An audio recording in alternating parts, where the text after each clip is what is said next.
नमस्कार विद्यार्थियों, स्वागत है आप सभी का आपके अपने यूट्यूब प्लेटफॉर्म उदय एजुकेशन में।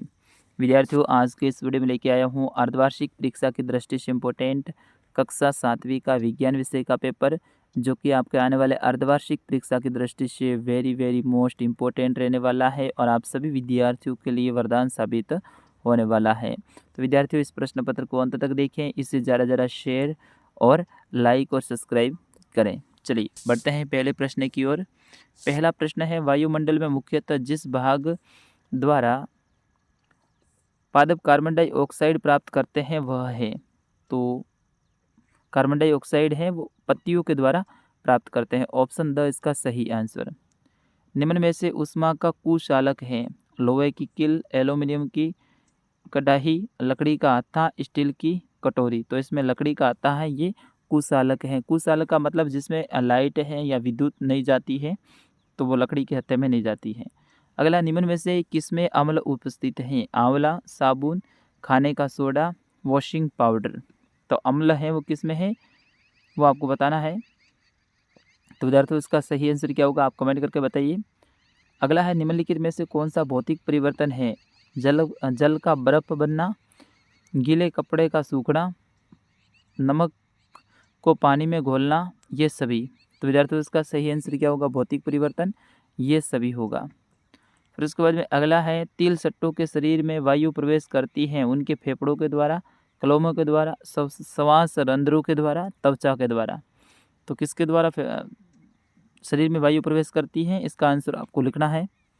फिर उसके बाद में अगला प्रश्न है, पादपों में जल का परिवहन होता है जाइलम के द्वारा, फ्लोएम के द्वारा, रंध्रों के द्वारा, मूल रोमों के द्वारा। तो जाइलोमों के द्वारा, ठीक है। फिर उसके बाद में अगला है कि नर तथा मादा युग्म का प्रक्रम कहलाता है। निषेचन, परागण, जनन, बीज निर्माण। तो नर तथा मादा युग्म के युग्मन को निषेचन कहते हैं। अगला है, समय का मूल मात्रक है मीटर, सेकंड, दिन, वर्ष। तो इसमें सेकंड होगा, ठीक है। फिर उसके बाद में अगला है, मानव शरीर का फ़ारेनहाइट पैमाने पर ताप कितना होगा। तो 97 F, और अगर डिग्री पे पूछे तो 37 डिग्री, ठीक है ना, 37 डिग्री सेल्सियस, ये आप याद रखना। अगला है, जंग लगने के लिए आवश्यक परिस्थितियाँ हैं। केवल नमी, केवल वायु, नमी व वायु दोनों, या उपयुक्त सभी। तो इसमें में से कोई नहीं, तो नमी और वायु दोनों जरूरी हैं, तब जाके आपके जंग लगेगा, मतलब वस्तु के। अगला है, रिक्त स्थान की पूर्ति कीजिए। क्योंकि हरे पादप अपना खाद्य स्वयं बनाते हैं, इसलिए उन्हें स्वपोषी कहा जाता है। इसमें आपको स्वपोषी लिखना है, ठीक है। ये देखो दे रखा है यहाँ पर। दूसरा, मानव शरीर की सबसे बड़ी ग्रंथि का नाम यकृत है, ठीक है। यकृत आप इसमें लिख दीजिए। फिर उसके बाद में अमीबा अपने भोजन का पाचन खाद्यधानी में करता है। खाद्यधानी आपको इसमें लिखना है। ऐसे पदार्थ जिनका स्वाद कड़वा होता है तथा स्पर्श करने में साबुन जैसे लगते हैं, तो वे क्या सारक कहलाते हैं। तो इसमें सारक पढ़ना है। और अगला है, ऐसे परिवर्तन जिसमें नए नए पदार्थ बनते हैं, वे क्या रासायनिक परिवर्तन कहलाते हैं। हीमोग्लोबिन है लाल कोशिकाओं में पाया जाता है। इस तरह से आपको इसमें उत्तर लिखना है। अगला है, कॉलम 1 को कॉलम बी से मिलान करना है।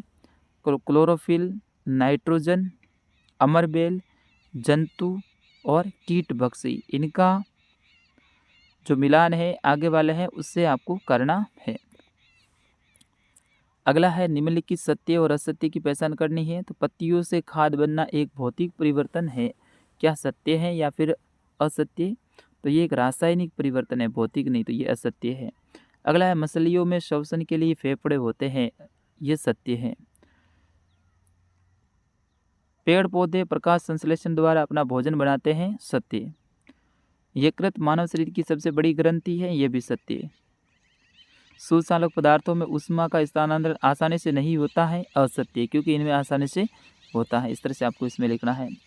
स्वपोषी किसे कहते हैं, उदाहरण दीजिए। तो ऐसे पदार्थ या फिर पौधे जो अपना भोजन स्वयं बनाते हैं, स्वपोषी कहलाते हैं। अगला है, रक्त का रंग लाल क्यों होता है। तो रक्त के लाल जो रक्तकण के कारण इसका रंग लाल होता है हीमोग्लोबिन के कारण। अगला है चाल का सूत्र लिखना आपको। चाल का सूत्र बिल्कुल ईजी है। चाल दूरी बटा समय या फिर समय बटा दूरी, ये आप कर दीजिए, ठीक है। फिर उसके बाद में अगला है जीवों को खाद्य की आवश्यकता क्यों होती है? क्योंकि जीवों को जीवित रहने के लिए खाद्य की आवश्यकता होती है। नवा प्रश्न है विद्युत धारा के किन्हीं दो प्रभावों के नाम लिखिए। तो विद्युत धारा का रासायनिक प्रभाव और विद्युत धारा का भौतिक प्रभाव। अगला है परजीवी एवं मृतजीवी में अंतर स्पष्ट करना है। फिर उसके बाद में 11वां प्रश्न है यकृत एवं पित्ताशय के कार्य आपको लिखने हैं। तो यकृत और पित्ताशय है, ये भोजन का पाचन करने में बहुत ही महत्वपूर्ण है। भोजन को सड़ाने में या गालने में ये काम आते हैं। अगला है ऊष्मा चालक और ऊष्मारोधी, प्रत्येक के दो दो उदाहरण लिखने हैं। तो ऊष्मा चालक वह वस्तु या पदार्थ जिनके अंदर से ऊष्मा का चालन होता है ऊष्मा चालक कहलाते हैं। और वे पदार्थ जिसमें ऊष्मा को अपने से होकर नहीं गुजरने देते हैं वे ऊष्मारोधी कहलाते हैं। ऊष्मा चालक में लोहा, एल्यूमिनियम आप बता सकते हैं। ऊष्मारोधी में लकड़ी वगैरह आप बता सकते हैं। फिर उसके बाद में अम्लों तथा क्षारकों के बीच में अंतर स्पष्ट कीजिए। अम्ल स्वाद में खट्टे होते हैं जबकि क्षारक स्वाद में कड़वे होते हैं। और लिटमस वाला वो इसमें आप लिख देना। फिर उसके बाद में अगला है चार खनिज अम्लों के नाम और उनके चित्र बताने हैं। समझाइए कि लोहे के गेट को पेंट करने से उनका जंग लगने से बसाव किस प्रकार होता है। तो पेंट करने से क्या होता है कि लोहे के जो गेट होते हैं उसके और वायु के बीच का संपर्क है वो टूट जाता है। यानी पेंट करने से जो नमी और वायु का संपर्क है उस गेट से टूट जाता है और ऐसे में उस गेट में जंग नहीं लगता है। फिर उसके बाद में मनुष्य के श्वसन अंगों के नामों की चित्र बनाना है। वेरी वेरी मोस्ट इम्पोर्टेंट है।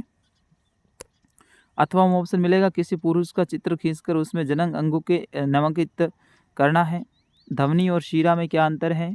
दो स्टेशनों के बीच की दूरी 240 किलोमीटर है। कोई रेलगाड़ी इस दूरी को तय करने में 4 घंटे लेती है। तो रेलगाड़ी की साल है वो आपको ज्ञात करनी है, ठीक है ना। तो इसमें 240 में 4 का भाग दे दो, आपके सामने सही उत्तर निकल के आएगा 1 घंटे में कितनी चलती है, ठीक है ना। फिर उसके बाद में अगला उत्तल तथा अवतल लेंसों में 2 अंतर लिखिए और हमें पाचन की आवश्यकता क्यों होती है ये आपको बताना है। तो विद्यार्थियों ये पूरा पेपर था आपके विज्ञान सब्जेक्ट का। मैंने उत्तर शीट आपको बता दिया है। बिल्कुल इसी टाइप के प्रश्न आपके एग्ज़ाम में आने वाले हैं। तो आगे के जो प्रश्न पत्र देखने हैं उसको देखने के लिए आप चैनल के साथ में बने रहें। चैनल को सब्सक्राइब जरूर कर सकते हैं आप। और अगले पेपर है वो कौन से सब्जेक्ट का होने वाला है वो भी कमेंट करके ज़रूर लिखिए। फिलहाल इस वीडियो में इतना ही, मिलते हैं अगले वीडियो में। तब तक के लिए नमस्कार, जय हिंद, वंदे मातरम।